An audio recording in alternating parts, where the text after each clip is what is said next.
Hey, can you do me a favor? Likely you've been asked that question before. Or at your computer, you're minding your own business when suddenly you see pop up after pop up. What's at play is called compliance, a change in behavior brought about from direct request.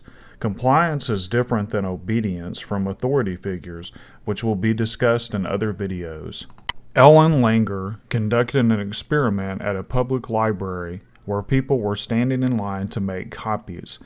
The experimenter asked three different types of questions. Question 1, I have 5 pages. Can I use the copier?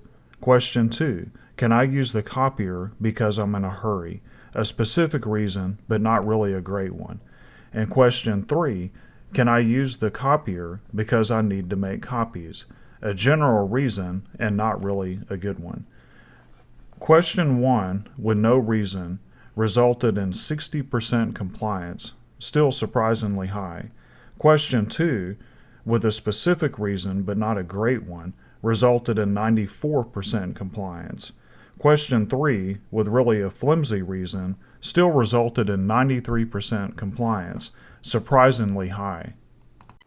The researchers concluded that providing any reason is more important than what the reason is.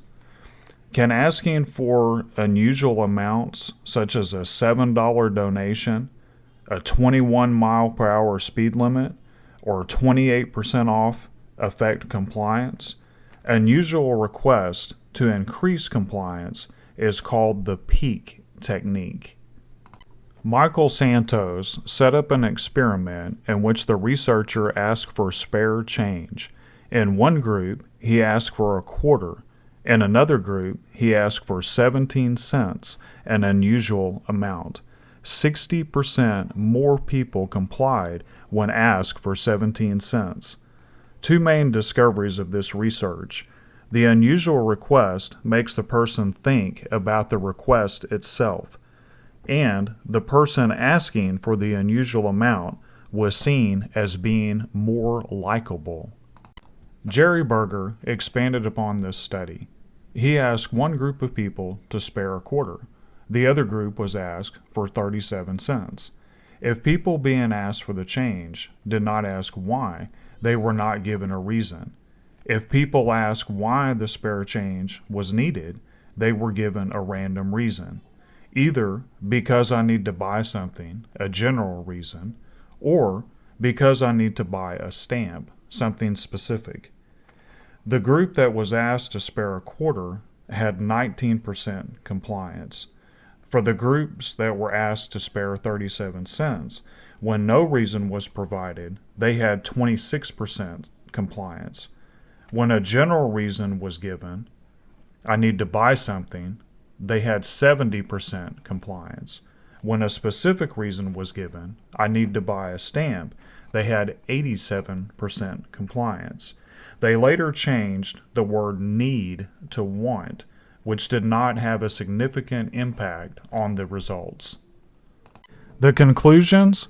It's possible that people may respond with an acquaintance script. If I know you better, I'm more likely to help you. It's also possible that someone who responds to an unusual request may also just be the type of person who stops to ask why. People rarely think much about an unusual request. One specific compliance technique is called foot in the door. The name comes from the door-to-door sales days when the salesperson might literally try to stick a foot in the door in hopes of gaining a sale. Step 1 is to get a person to agree to a smaller request. Step 2, when the person agrees, ask for the real, larger request.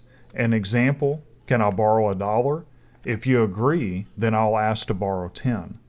Researchers Freedman and Fraser conducted a foot-in-the-door experiment. They asked people to place a small sign about driver safety in their front window of their house. If they agreed, they came back later to ask if they would place this very large sign in their front yard. The group that was only asked about the large sign agreed only 17% of the time, The group that was asked about both signs complied 70% of the time, a huge difference. The next technique is called door in the face, which got its name from the salesperson getting the door literally slammed in his face.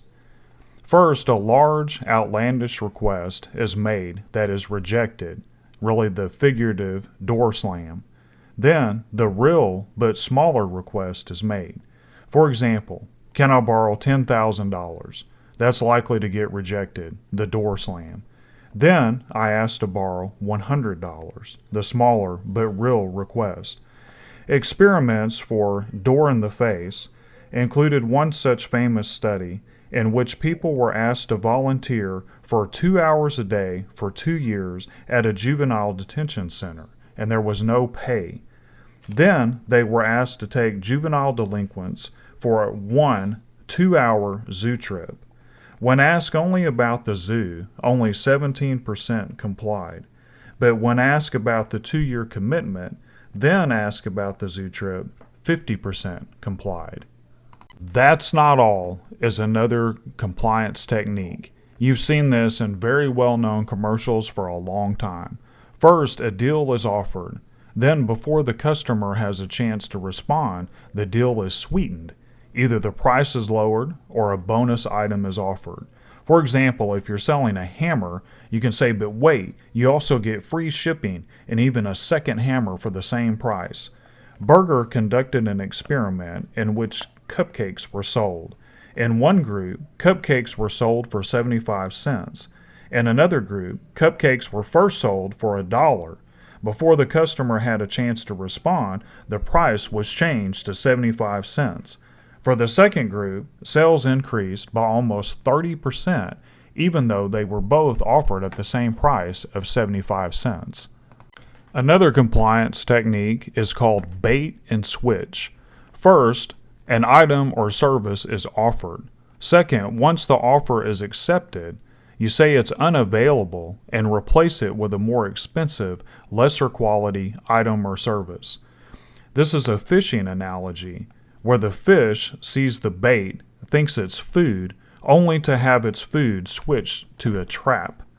For example, a cool car can be had at a great price. You agree to that price, then it's switched to a worse car at a higher price. Clickbait originates from the bait and switch technique. You can use your awareness of these tactics and avoid the traps. You have the power of knowledge. These techniques are in 2 steps, so if you recognize the first step, be alert to what might happen next. Many of these techniques have a commitment, or at least a perceived commitment, on your part, which can lead to a feeling of reciprocity, a feeling of obligation, a sort of, I'll scratch your back since you scratched mine. But don't take the cheese. Remember, you have the power of no. You can walk away from the deal.